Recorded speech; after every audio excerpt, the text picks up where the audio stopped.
Hi, everybody, and thank you so much for joining us on this COVID Recovery Summit. My name is Dr. Allie Miller, and I'm a pediatric chiropractor right here in Caledon. And today I wanted to share with you some strategies and some interviews to help us in moving forwards. Now, definitely over the last 3 months, our world has changed in a lot of ways. We have been inundated with fear and stats by the media. We have heard these new catchphrases of stay safe and stay home and new normal. And a lot of this uncertainty has brought a lot of feelings in a lot of people. Some people have felt angry or sad to miss out on milestones in their life. Other people have felt helpless in losing their jobs or their small businesses and in losing their freedom to see their loved ones. And some people have literally been frozen in fear, afraid to leave their homes and live their lives. And this is really scary to me. As a chiropractor, I work with your nervous system. This is the part of your body where your brain talks to the rest of your body and controls absolutely everything. It's controlling your heart beating, it's controlling your sleep, your gut, your muscles, and yes, your immune system.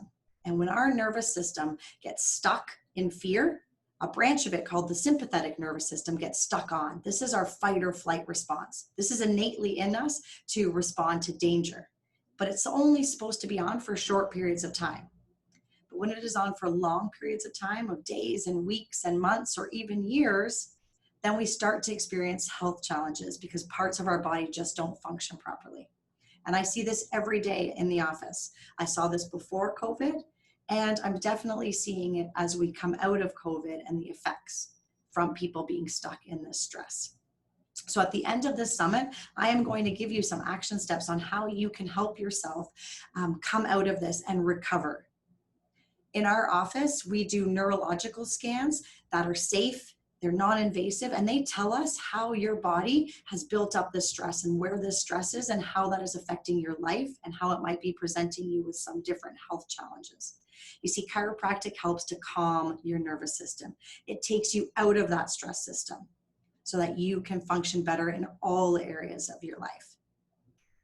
This is really important to focus on the future for you and for your kids. You know, what can we do to make ourselves stronger? What can we do to help our bodies to not be stuck in that stress state and fear and instead live our lives with ease and a happy and healthy life? So I have assembled a team of healthcare professionals from here in Caledon who want to make our community stronger and healthier. We're going to be talking about questions and concerns that I know a lot of you struggle with, so that we can move forwards in health, so that we can have a game plan and take these action steps to make sure that our bodies are not stuck in that state of stress, so that we are not faced with these health challenges. So here we go. We're going to start it up, and we're going to first talk to a naturopathic doctor. Awesome. Okay, we are going to chat with one of my new favorite people. So this is Dr. Rupa, who is a naturopath here in Bolton. And I'm just going to give her 2 minutes to chat with us quickly a little bit about what you do in your office for our wonderful community. Yeah, for sure. So thanks for having me, Dr. Ali. So my name is Dr. Rufus Alwin. I'm a naturopathic doctor, and I'm practicing here in Bolton at the Wildflower Health and Wellness Clinic. So what I do is I work a lot with women. So whether that's stress, burnout, anxiety, fertility issues, a lot of hormonal stuff that comes up. And I really love working with a lot of women, ages, 30 to about 60, and the gamut of what that means, right? So that's really awesome that I've been seeing a lot of that. And again, it's such a rewarding thing to work on. So I just wanted to talk a little bit about naturopathic medicine as well, because not everyone knows what that is. Yep. So essentially what an appointment looks like, so we kind of sit down, talk about what your health concerns are, what's been coming up. It's always important to know what's worked, what hasn't, and what's gone on along the way. In terms of assessment, so we do a lot of blood work. We do look at physical exams in the appointment, and those are kind of the bulk of what I do. In terms of treatment, so most people are interested in this part, right? So how do I help you? So looking at lifestyle factors, stress, sleep, exercise become really important. I'm sure you're going to talk about that as well. Yeah. Looking at clinical nutrition, so what we're eating and how that's affecting our health. Looking at botanical medicine, are there any plant or herb extracts we can use to optimize our health? And then lastly, Asian medicine. And most people are familiar with acupuncture, for example, or cupping. So it's usually a combination of those things that kind of help people get back on track and put them on some sort of maintenance program so that they're continuing to feel great for years and years to come. I always tell people it's never my goal to make you, feel good for 3 months. I want you to be able to sustain that. Awesome. Awesome. And so we are going to take that, all those wonderful things that you do, and we are literally going to go and narrow it down to one area that I wanted to talk about, which is sleep.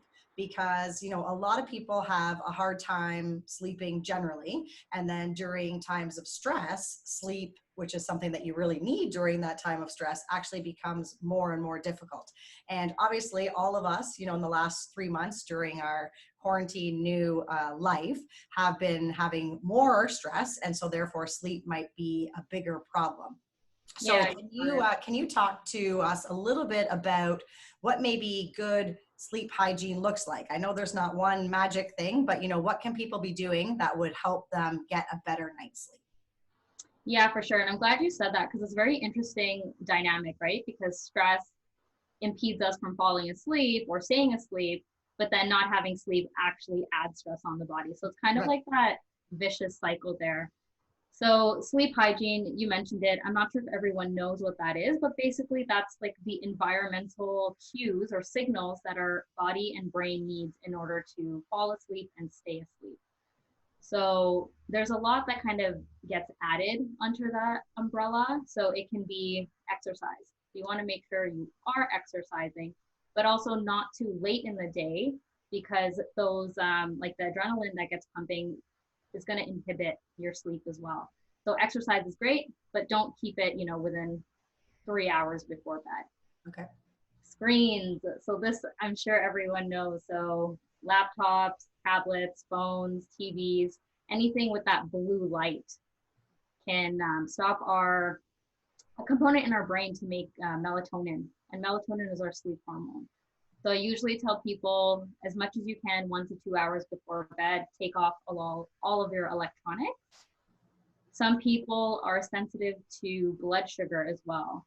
So the midnight snack might not be too much of a bad idea, especially for my, postmenopausal women.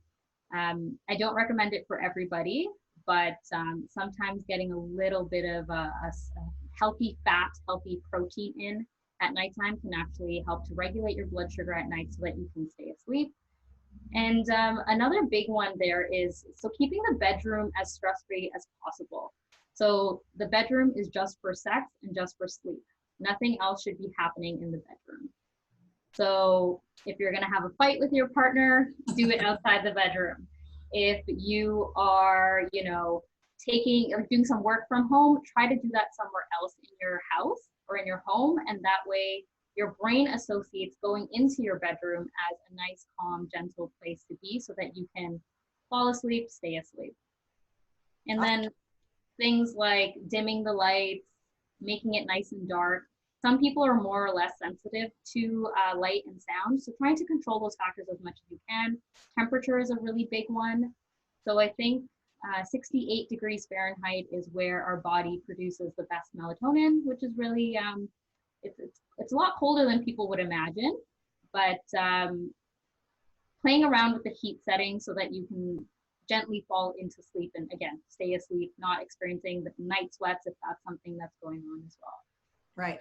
And you know what, those aren't necessarily like really hard habits to get into, right? I mean, and it's almost, if you've had little kids, that you would never, feed them a candy bar and let them run outside and have loud music and then just put them in their crib and expect them to go to sleep, right? So it's kind of the same thing as when you have little kids and you're taught to kind of wind down and have that bath and maybe do the little massage and read a story and slowly get ready for bed. Same thing for us, even as adults.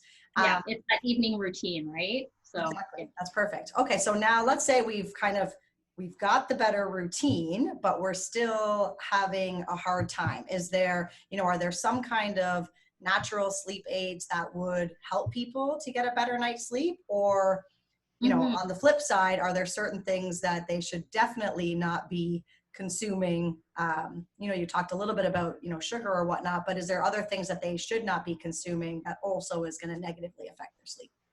Yeah, for sure. The top two in terms of negative effects are caffeine and alcohol.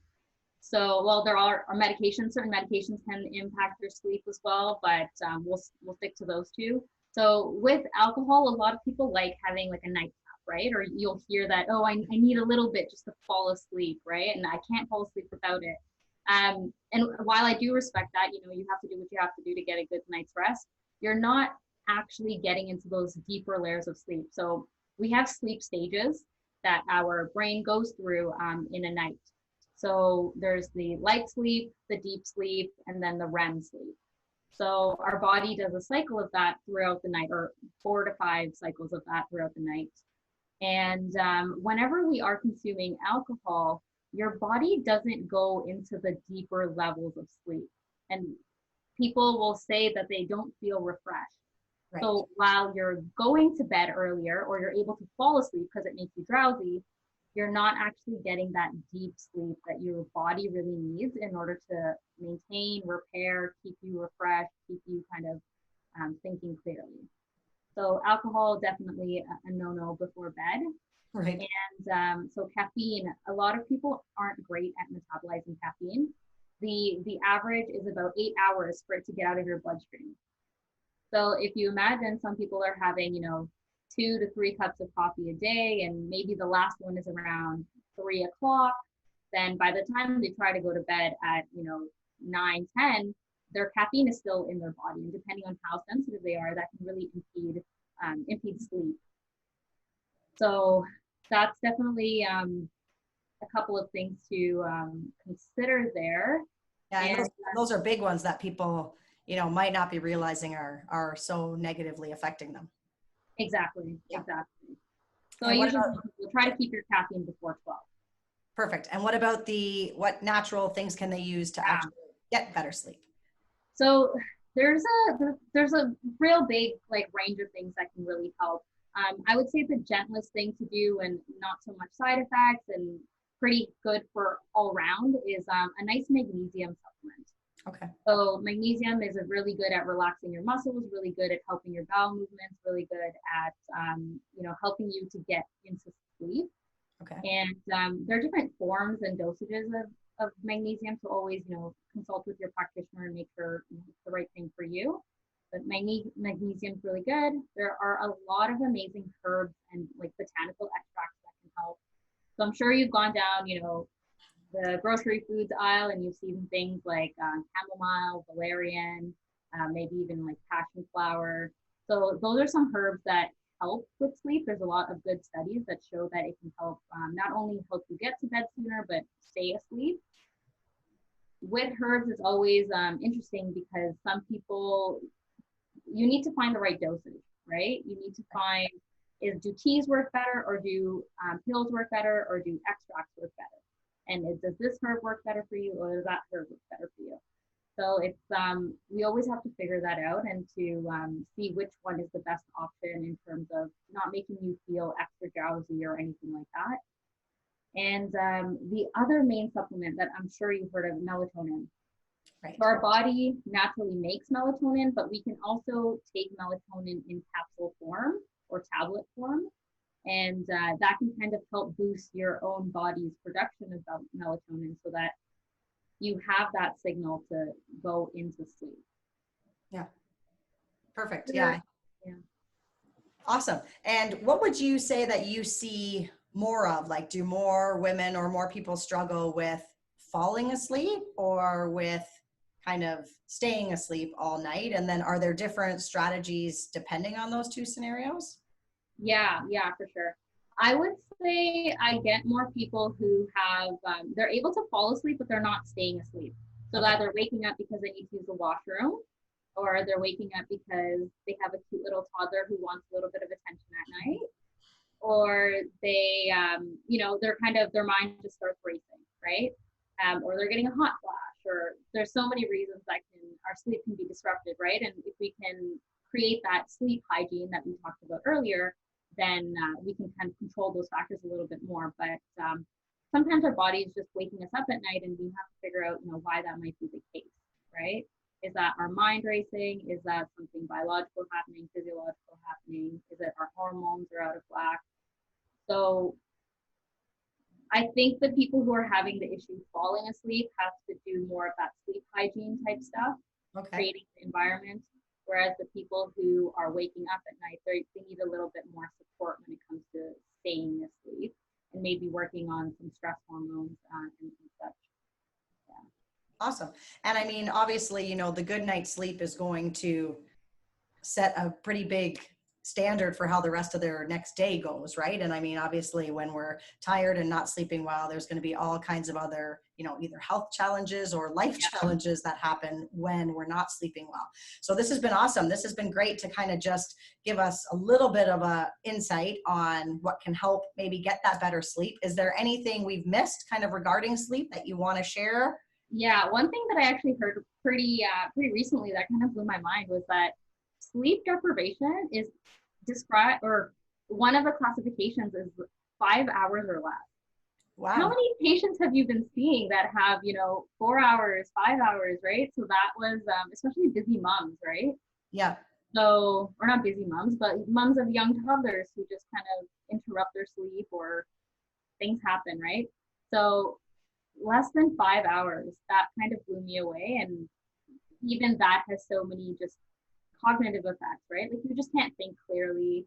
It's so hard to regulate your emotions, right? Like you're angry, sad, back and forth, right? So trying your best to kind of get in those 7 to 8 hours. And some people can get away with 6, and that's great. Yeah. But trying not to let it go on for too long, because you can build a pattern where your mind just doesn't relax and doesn't get you into that sleep mode. So that's the only thing I wanted to add in there. Awesome. And would you say the magic number is like 7 to 8 hours for most people? Yeah, I would say most people 7 to 8. Some people do need 9, and that's completely normal. Okay. But yeah, some people get it with 6, some people get it with 9, but like 7 to 8 is usually that sweet spot. Some people ask me about napping, like whether I recommend napping or not. Yep. If you're not getting those hours at night, then yes, definitely you can nap during the day. I usually tell people to not nap for more than 20 to 30 minutes. Right. Because you can kind of wake up a little bit more drowsy, and it'll stop you from sleeping at night, which is, again, another cycle of not being able to sleep at night because you're sleeping during the day. But it's, I always take it case by case basis. Some people are really, really struggling and need to make up that sleep debt. So maybe napping during the day is a good option. And then you can use the weekends to catch up on some sleep. Okay. I usually recommend that people, wake up and go to bed at the same time, regardless of whether it's the weekend or not. But you can make up some of that sleep debt if you are sleep deprived during the week. Perfect. Perfect. Yeah. Well, thank you so much. I'm going to include like a link to your website, just in case anyone obviously has any questions to contact you specifically about sleep or anything else that you've kind of shared with us. But I think moving forwards, this is going to be great, right? Because people, sometimes when we get kind of thrown on our heads with something like this last few months, it really gets people to evaluate kind of where they are, where their health is, and what they can do moving forwards that can maybe, help that so that they don't have so many challenges. So I appreciate you kind of taking the time with us today, and we will talk to you soon for sure. Yeah. All right. Thanks for having me. No problem. We'll talk soon. Bye, guys. Awesome. Sleep is so important to our bodies. This is the time when we get to heal and grow and de-stress. So it is uber important. I hope that you can use some of that information. Up next, we're going to talk about food. Awesome. Okay, I just wanted to introduce everybody to Sue McCarty. So Sue, so good to see you. And I just wanted you to have a couple minutes here to first share with us, what you do for this wonderful community of ours. Thank you, Dr. Ali, and thank you so much for having me. It's quite an honor because we both deal with health in one aspect or another, and our clients are health conscious. So I feel like it's a very synergistic relationship. Oh, for sure. I'm a local fitness instructor and personal trainer and registered holistic nutritionist. I've been teaching women's fitness classes for 30 years. Currently, I teach small group classes in Caledon East, although I've been doing them virtually for the last few months. And I do personal training from my personal studio. And I also help new women with weight loss on a holistic level, as well as optimizing health through whole foods. Awesome. And I know from, my own experience with you, and also obviously some common, clients and patients that we have, the wonderful job that you do. So it is great for you to kind of be with us here to share a little bit of expertise. And essentially, as we go through life all the time, there are obviously lots of viruses and germs and everything out there. We've been more focused, obviously, on a particular virus for the last few months. But just because this virus is out there, it doesn't mean that we are necessarily going to get it. So I wanted to shift the conversation a little bit about how we can strengthen our bodies, or the host, so to speak, so that we're able to stay healthy and not be so worried about this virus. So, when we talk about food is obviously a huge fuel for our bodies and plays a really giant role in how healthy we are. So let's start there. And if we talk about food, can you share with us, some things that we might be able to be eating that are going to strengthen our immune systems? And even on the flip side, are there certain things that we should be avoiding because they actually hinder our immune system? This is an excellent question, Dr. Ali, and very timely. I think it's important to have the mindsets that our bodies want to be well, and that we are active players in this. We are not victims. So we have to take a proactive approach, as you're suggesting, through food, to keep our immune system strong and healthy. So I think probably best to start first with the foods that we should be avoiding. Sugar probably being the top one. Sugar is inflammatory to the body, and inflammation is the #1 cause of disease. Sugar actually suppresses your immune system for a period of time after you consume it, for up to several hours. And I read quite recently actually that consuming sugar puts your white blood cells into a bit of a coma, which is kind of a scary thought, because your white blood cells are your first line of defense. They're your immune function. So sugar is a bad one on many levels for immune function. Another one I would probably suggest to stay away from would be gluten, because wheat generally is genetically modified now, and there are pesticides on wheat, and that can really affect your gut, and it can damage the lining to your gut. And that's, again, the first line of defense of the body, where your immune system lies. So gluten would be another one I would try and avoid or minimize if possible. And anything processed, I would say, that comes in a box or a bag. Anytime something is processed, it's been stripped of some of its fiber, of some of its nutrients. So it's really not fueling the body as well anymore. Plus there's things added to processed foods: salt, sugar, trans fats, which are actually robbing the body of nutrients. They're not providing the body with nutrients. So I would minimize definitely sugar, gluten, and processed foods. But then on the flip side, I think it's important to look at food as medicine. Food can be medicine to your body, and it can support the body in so many ways. And I truly believe that the body wants to be well. So if we fuel it properly, it will serve us well and stay well. So generally, whole foods, one ingredient foods, are your best bet. So that would be like fruits and vegetables. There's nothing added to that. Your body knows how to digest it. Your body recognizes it, and it uses the nutrients to fuel your body and nourish your cells. So one ingredient foods are key. I always suggest to my clients to try and eat as many colors as possible.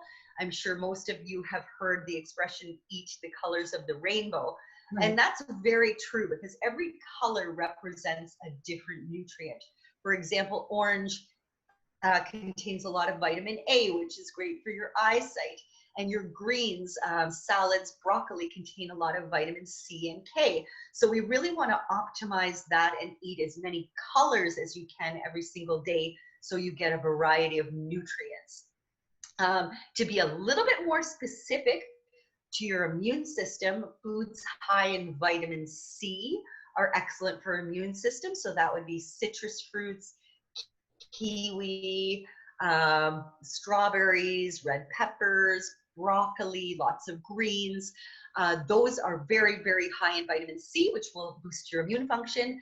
So I suggest getting several of those in every single day. I did want to mention that ginger root, is excellent for reducing inflammation in your body and boosting your immune function. So every single morning, I start my day with a warm lemon water, which helps your body to detoxify.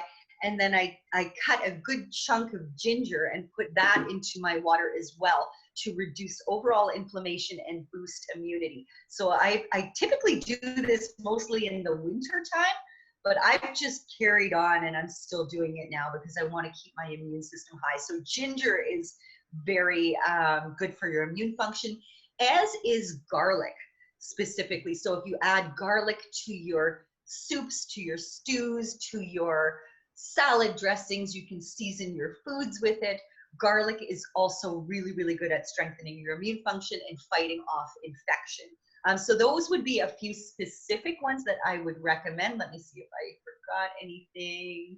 I did want to mention from a supplement standpoint, I really won't talk about supplements too much today. There are many that can support your immune function, but I would say probably the top supplement to consider would be a good quality probiotic. Right. Because again, I don't know how many people realize this, but 70% of your immune function lies in your gut. So if your gut flora is not optimal, your body will be less effective at fighting off the pathogens, the bad flora that can attack your body. So I think a good quality probiotic is probably your best bet in terms of a supplement to keep your immune function strong. Awesome. Those are some great and actually easy tips, right? Sometimes when we're looking at food, we think it has to be so complicated and difficult, but if somebody can really start with this, warm lemon water in the morning and add this cut piece of ginger, that doesn't require a lot of time or effort, but we know that the benefit would be huge. And, when you were initially talking about sugar and kind of how that deflates your immune system, I see that even in the office all the time, right? Like after Halloween when kids are getting sick because they've been eating more sugar than normal, or all of us maybe, over the Christmas holiday season when we're maybe snacking on more sweets and treats than we normally do. And typically then everyone's immune systems get a little bit more run down. So it's really nice to hear that you've given these solutions that are somewhat simple, right? Fruits, vegetables, things that we don't have to put a lot of effort into, but that are going to benefit us in huge ways. So thank you.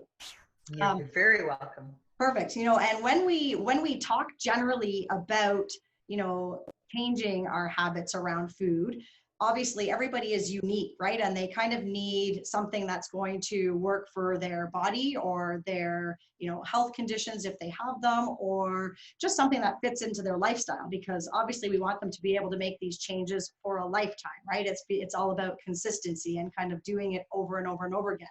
And some people are going to have different goals, right? Some people may want to make food changes because they're looking to lose weight, or maybe they're looking to improve their health, or maybe they're looking to increase energy.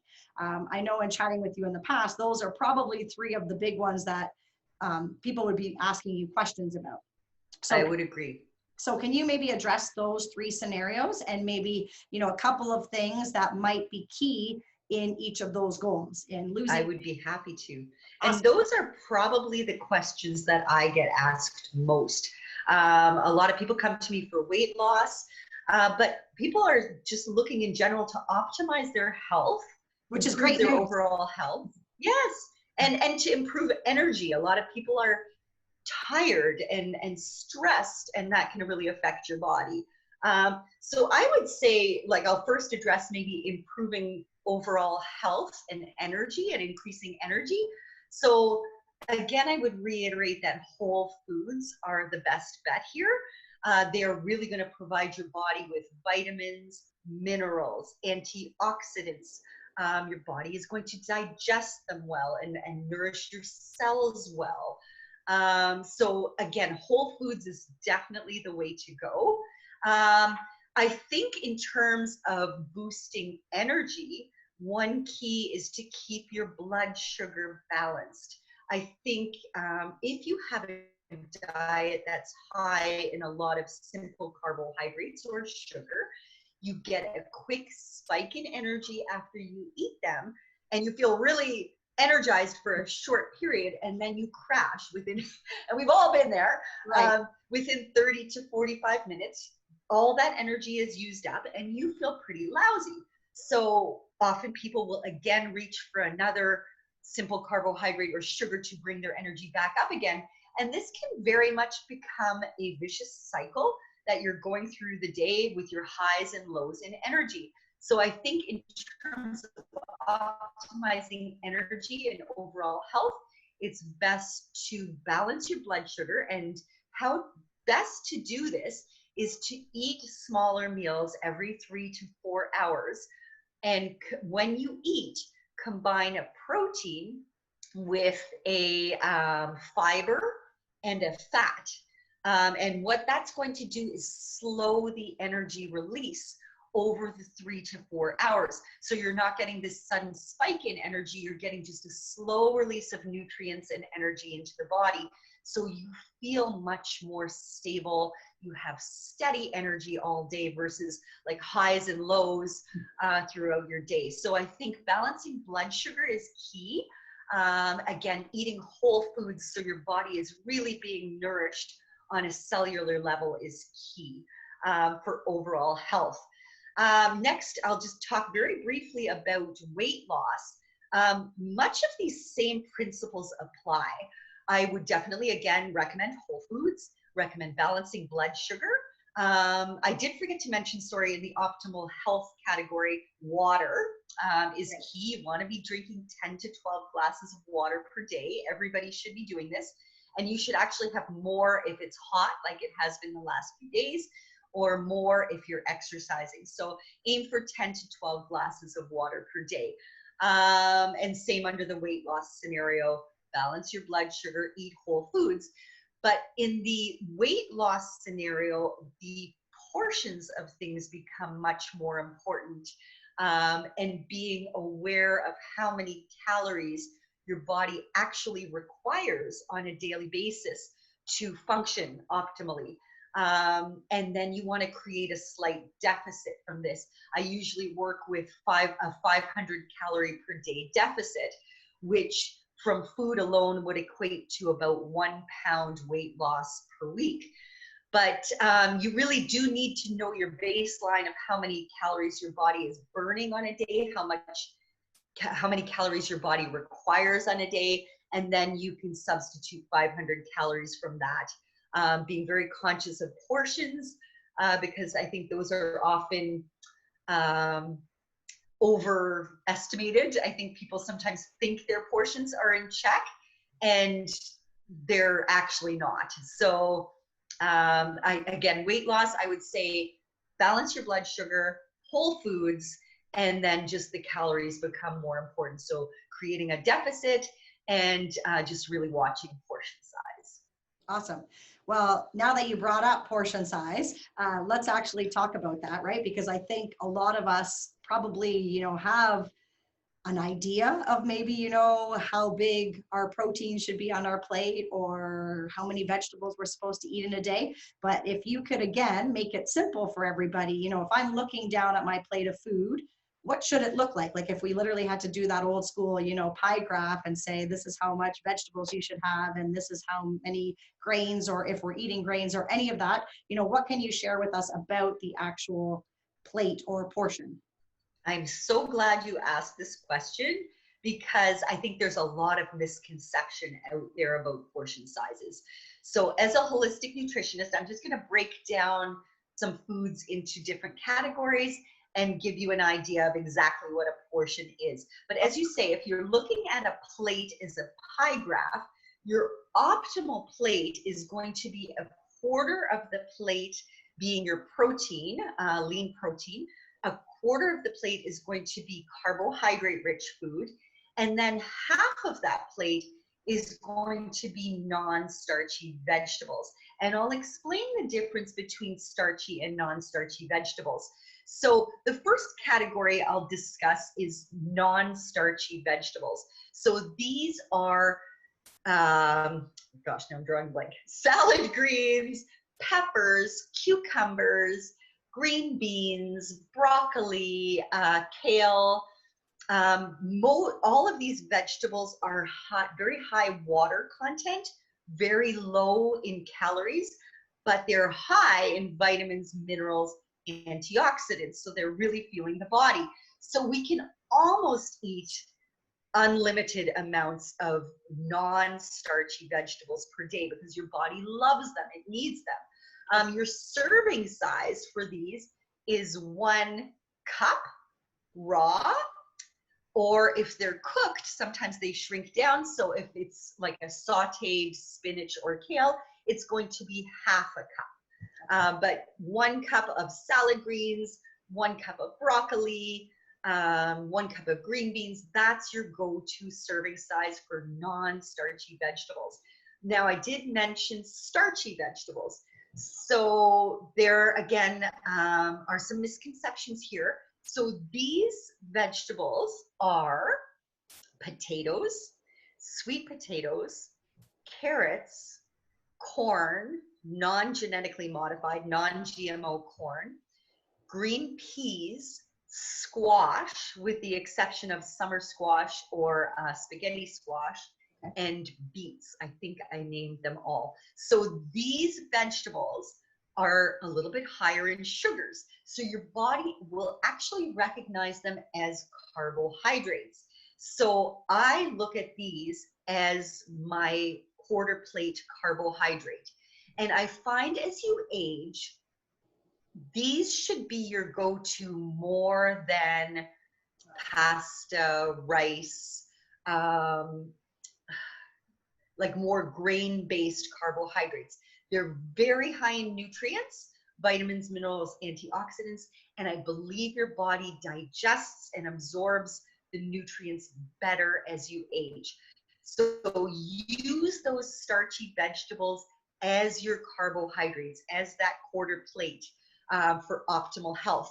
And your serving size for those starchy vegetables is a half a cup. So I don't know if that looks any different. So that's your 1 cup for the starchy carbs, and you only need half of that for these starchy vegetables. That same serving size will apply if you choose to go with a gluten-free pasta, a brown rice, a quinoa, a grain-based carbohydrate. Your serving size is half a cup max. And this usually shocks people a little bit because and I do recommend to my clients to physically measure it out for a while until you really understand what the portion is. So try that. Take only half a cup of your starchy vegetables or your grain-based carbs, and that's that quarter plate. And it's gonna look small the first time you do it, but that's truly all your body needs for energy for 1 serving size. So that would be your serving size for carbohydrates and non-starchy vegetables. Fruits are roughly 3/4 to 1/4 cup, and people generally need 2 to 3 servings per day. So that would be 1 small apple, 1 small orange, a small banana, or if it's a very large banana, I would just have half of it, 1 cup of berries. And again, they're higher in sugar, so you really only need 2 to 3 servings per day, depending on how active you are. And I usually consume my fruits earlier in the day, sort of by noon time, because that's when you're going to be using that energy. So again, use that 3/4 to 1 cup measure, or just a fist. A small fist is your serving of fruit. So a small apple, small orange. Protein.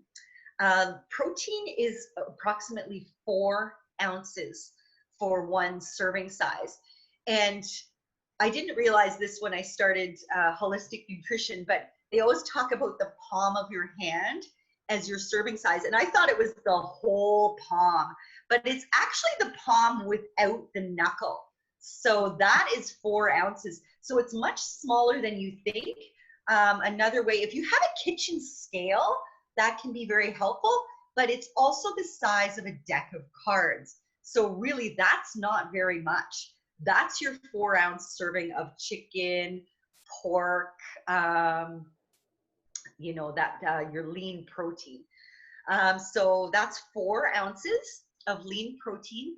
And finally, healthy fats is your last category.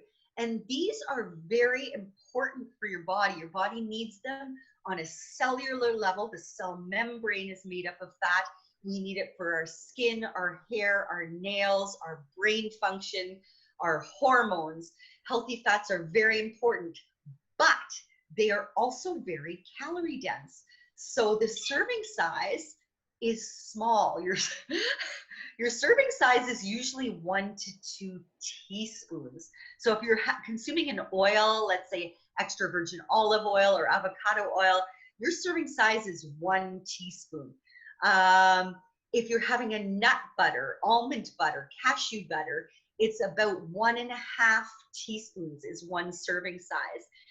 And even nuts, I think people can get into trouble a little bit with nuts because they're calorie dense, so it's very easy to overeat them. But truly, you only need about 10 to 15 nuts at a time. So that's a very small handful of nuts, and that's one serving size. Because again, they're very high in calories, and it's easy. They're crunchy, they're yummy. It's very easy to go overboard. But maybe measure it out first so you know what you're dealing with.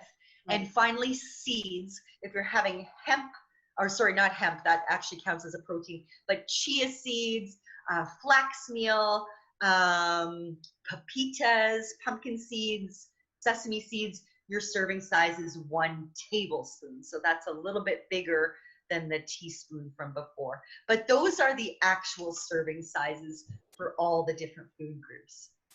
And I always recommend to measure it out until you truly, truly get used to what a serving size actually is. Oh, for sure. And you know what? I'm sure there's going to be a lot of jaws that drop when they hear what the serving sizes actually are supposed to be, right? Yes. Because, you know, if you think about, well, typically in a restaurant or even in our homes, right, how big that plate of pasta is, or how big that piece of protein, or, you know, that you think, oh, the sweet potato or the carrots or the beets, there's a vegetable, it's got to be good for you, so we can like kind of load it up. So that's great to kind of have, you know, some idea as to how to separate those and what's going to be the best for us. This has been amazing. I think people are going to get great value from this. More importantly, I think it's great that we're going to see this shift, right? I think we're really going to see people move towards how you mentioned people are asking you, okay, well, how can I eat better to improve my health, or, you know, improve my energy, where it's not just about fixing something that's gone wrong before, or we're actually going to move towards better health and taking care of ourselves and taking care of this host body so that we are stronger, so that we don't have to walk around in fear of anything, right? That we know our bodies can handle things and just get through our days with ease. So when this is over, I am going to include, you know, your contact details so that people can find you and reach out to you, you know, to work with you, even on the fitness side or on the nutrition side, or ask their specific questions for them.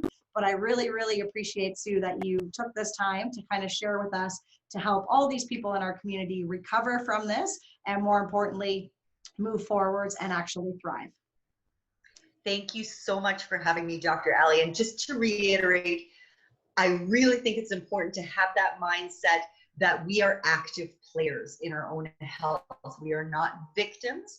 There are many things we can do to keep our bodies strong, keep our immune function strong, eating whole foods, eating lots of colors. As you say, it doesn't have to be complicated. It can be very, very simple, but that will really fuel our body on a cellular level. So I really appreciate it. I always get very excited talking about nutrition, as you can tell. So thank you again for having me. No problem. You summed it all up perfectly. Thanks again, and I will talk to you soon. Thanks, Dr. Ali. Have a great day. You too. Bye-bye. Bye. Imagine if all the health conversations moving forwards were about prevention as opposed to fear and reaction. Remember, this is about making you stronger as we move forwards. So up next, let's talk and let's hear a little bit about what this stress and anxiety does to our bodies. All right, we are back, and I now have the pleasure of introducing you to someone that I actually get to work alongside. And so, Robin Godber, you give us just a quick summary of kind of who you are and what you do for our community. Okay, I am a registered psychotherapist, so I specialize working with teenagers, teenagers and young adults, age 11 to 22. So they're my client focus. I have such a passion for this age group. I've worked with this age group since I was a teenager, so I've seen, the development of this group over the last 20 years, and it's just such a joy to work with them. They're passionate, they're inspirational, they're just such an incredible high energy group in our culture. So that's where I'm at. Awesome, perfect. And so today, obviously, we are talking about kind of what this pandemic has done to a lot of us and where we all are, and more importantly, kind of what we can do moving forwards, right? So in the last few months, everyone essentially has been affected, from adults who have lost their jobs to adults who are dealing with their kids who have missed out on, hockey finals and dance competitions. Essentially, it has been pretty crappy for a lot of people. So, besides the sadness of kind of our world getting flipped upside down, there has been a lot of fear that has been kind of unleashed in the last couple of months. And, I talk lots about what fear does to our body and to our health, but can you elaborate a little more about what happens when you're stuck in that state of fear? Yeah, absolutely. From a mental health perspective, I'm often talking to people about this because they're feeling anxiety. They're feeling like their heart is racing, or they can't focus, or they're struggling with eating or sleeping. And, I always focus in on what are the thoughts, what are the physical reactions that you're having, what are the emotions, and what behaviors are you noticing in yourself? So that's sort of my core focus. With fear, what tends to happen is our body has this amazing adaptive capacity to cope when we're in danger. So if we're in danger, our fight, flight, freeze kicks in, and our heart racing is a good thing because that's sending blood to our strong muscles to fight or to run away. We're breathing faster because that's bringing oxygen into our body. Our thoughts race to focus on the danger because, if you're in a dangerous situation, you don't want your thoughts, going to what shoes you were wearing yesterday. And if they looked cute, you want your thoughts going towards the danger at hand. So what I'm always working on with people, and I think it applies in this situation as well, is, are we in danger? If we're in danger, then those things are great and we need them. If we're dealing with anxiety and fear and uncertainty, sometimes it breaks down to just trying to cope with those symptoms and reduce those symptoms. So looking more to things that you can control, right? So we can control washing our hands. That doesn't necessarily solve any of the problems beyond, the next moment, but it's something that we can control. And lots of other strategies, but I'll let you take it from there. Awesome. So, what contributes to people getting stuck in that fear? Is it more in their head, what they're seeing? Like what is contributing to that fear? Yeah, I think for everyone that I meet with, it's a little bit different, and we have to kind of figure that out. So that's what we're looking to detect. So for some people, it's rumination, right? It's focusing on a negative thought and letting that cycle around in their mind. So then it's looking for, well, what's an alternative thought? What are some other things you can look at?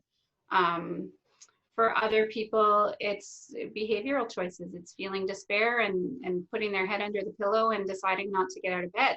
Right. So then the choice might be like, let's get you out of bed even an hour earlier. Let's get you outside in the sunlight. So for everyone, it's a little bit different, but for sure, trying to detect what is it that's perpetuating those symptoms that they don't like, and then trying to counter those with something different. And is that the same strategy like moving forwards? Like how do we help ourselves to, not carry around that fear of uncertainty moving forwards? Yeah, absolutely. I think, again, it's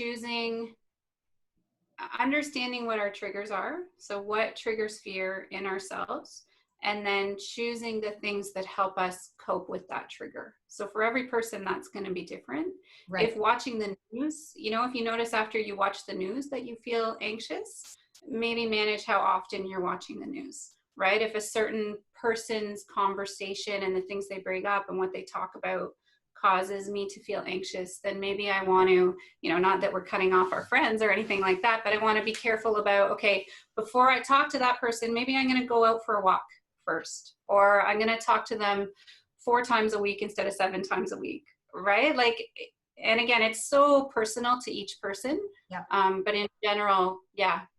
And then is that if we have kids that are struggling right now, is it the same thing? Is it finding out, how can parents find out those triggers for their kids? Like what would be some strategies? Yeah, that's a good question. What I'm finding that I'm talking about a lot with teens these days is, what do you enjoy and what do you value, right? Because a lot of that was just assumed 3 months ago. Kids were doing the things that they enjoyed and that they valued. And, before we talked, I actually made a big list of the kind of things that people are telling me.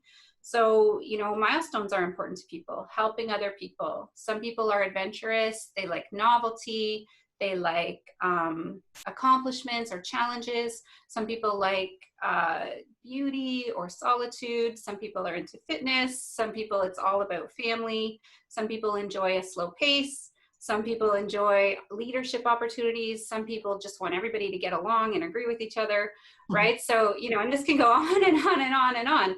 Right. So what I'm noticing is if you can tap into what people value and what's important to them, if those things are missing because of COVID, then maybe you have to look for secondary values and try to find opportunities for those things, right? So a kid who likes to be social, likes novel situations, likes to be busy, they're going to be struggling more right now than a kid who enjoys nature and solitude, right? Those kids are just kind of cruising along and actually feeling pretty relaxed. Right. Yeah. So yeah, they're like, oh, this is great. Those have been a lot of my conversations, is let's try to figure out what's important to you and how can we bring that in a different way, and how can we help you cope with what you're going through. And I think parents can do that too, and just have those conversations with their kids and even reflect on themselves and what they enjoy and what they value. Right, for sure. Yeah, those are great. And I mean, it's because I mean, obviously there's tons of people that have missed, big milestones, right? I have 2 in my house that are missing graduations and proms. And, there's families that, have had 0 support essentially as they've lost a loved one, or families that haven't gotten to celebrate, a grandparent's 60th wedding anniversary, or a new wedding. How do we kind of help ourselves and our families not get stuck kind of in that so-called pity party, or in that really, feeling of loss, right? Because right now that stuff seems huge, right? But in the big picture, maybe it's not so big, but that's hard to see when you're in it, right? So how do we not get stuck in that pity party? Yeah, that's a great question. And this has been hard. There have been tragedies, there have been traumas, there have been true difficulties for people. So I think number one, not minimizing how big that feels, right? If, let's say you're a parent who doesn't care that much about milestones, and your son or daughter is terribly upset about missing a graduation, I think we have to be careful not to be like, oh, it's no big deal, you won't care. Like, I don't remember what I did on my grade 8 graduation. Like we can easily dismiss their feelings, which are very real to them. Or on the flip side, we can perpetuate that, and then we can say, I can't believe you have to miss this. Oh my goodness, this is awful, right? So I think just being aware. I do a lot with number one, acknowledging it, working with it, but two, like, we can't get stuck there. So Right. having conversations about what are we grateful about, what has been good in this time. Not delusional, but you know, like, we can probably all find something that we can say, you know, I'm at least glad that we can do this, even though all of this is hard. Right. Oh, for sure. And you know what? And sometimes spinning it to the other side of the positive is exactly what we need, right? And I'm sure you found that even maybe yourself or in talking to people, that there are some good things that will come from this, right? Whether it be, hey, I didn't have to do an hour commute to work for an hour or for every day, or, I didn't have hockey 6 nights a week, whatever it may be. There has been some positive. So, let's talk about that for a second. What positive can people take out of this experience moving forwards? Right. And that, I think that really highlights something that I just really love about teenagers is they're at the beginning of their lives. They're often full of hope and optimism, not in all cases, of course, but they're, especially this cohort of teenagers, they really care about the world. They really care about the future. They've been, environmental activists since the get-go because it's just what they're being taught. So I've been so impressed hearing some of them even reflect on things like, this is awful and here's all the tough things, but, I am glad at least to see what's happening with the world. In terms of the environment. Like, that's a big picture one, but those are the things teenagers are telling me, which I think is cool. It can be the smaller things like, well, not smaller, like big in a different way, the time with family. Right. Kids are telling me they're getting outside more, they're exercising more, they're playing games, and I want to be careful and not dismissing obviously how hard it's been for some people, but I think almost everyone I've talked to has been able to tell me about things that have been better and they have enjoyed. And when they focus on those things and try to increase those things, they feel happier. It takes a little more work sometimes to do that. I think it's funny, the happiest members of our society right now are probably the dogs, because everywhere you go, you see people out walking their dogs. So, they're living life to the fullest, but we can try to find things that we can enjoy as well. Yeah. And I think, and that's important, right? And it's, when we talked about being stuck in fear, or when we talk about being stuck in sadness, that flip side, right? That gratitude, or that looking for your core value, whatever it may be, all of that stuff is going to shift completely moving forwards and taking you to that better place, right? Which is key. Is there anything that we've kind of missed that you can think of that would help people kind of recover essentially from maybe where they've been for the last 3 months, and moving forward, so that they are happier and healthier and thinking more on the positive? That's a great question. I think something I've been thinking about is resilience. We want to be resilient people, and sometimes we want to protect ourselves or protect our kids from hardship. But all of us, all our kids have been through something hard now, Mm-hmm. and moving forward from that, let's not forget what we've gained from it. As I want to be careful saying something like that, but think about a child breaking their arm when they're young. You would never want them to break their arm. It's awful. It's not a fun experience. You're not trying to set your kid up to break their arm. Right. But after they've been through something like that, every future medical procedure that's a little milder, they look back and they've gained some resilience, right? Because they have to go to the doctor for something, but they think, oh, it's not as bad as when I broke my arm. Or they get stung by a bee. It's not as bad as when I broke my arm. So there's something that comes from hardship that we never ever want to cause for ourselves. But I think if we can focus on the resilience that we may have gained from this, when we're not broken by something, it makes us stronger. I fear for the people who are struggling with brokenness right now, and they need a lot of support and a lot of love and compassion and care. But, for for our culture, like let's strive for resilience, let's strive for moving past this, let's strive for supporting each other and remembering the things that we valued during this time. That's probably where I would want to leave off. Yeah, I think that's a perfect way to almost end it, right? It's that, you know, for all of us adults, but especially for the kids, you know, and the next generation, that if they take resilience and strength from this and make different decisions moving forward, whether it be for the environment or for their own health or for whatever it may be, you know, that could all be really great at some point. And that's where we need to focus, right? We do need to focus on the good moving forwards. And I appreciate you kind of taking a little bit of your day to share with us and help anybody that might be listening, and or that they could share it with someone else. And I appreciate you. My pleasure. I appreciate you too. It's such a joy to work with you. Awesome. Okay, we will talk soon. Okay, take care. Take care. Awesome. So much of that information was so great and useful, and I hope that you found it useful to you.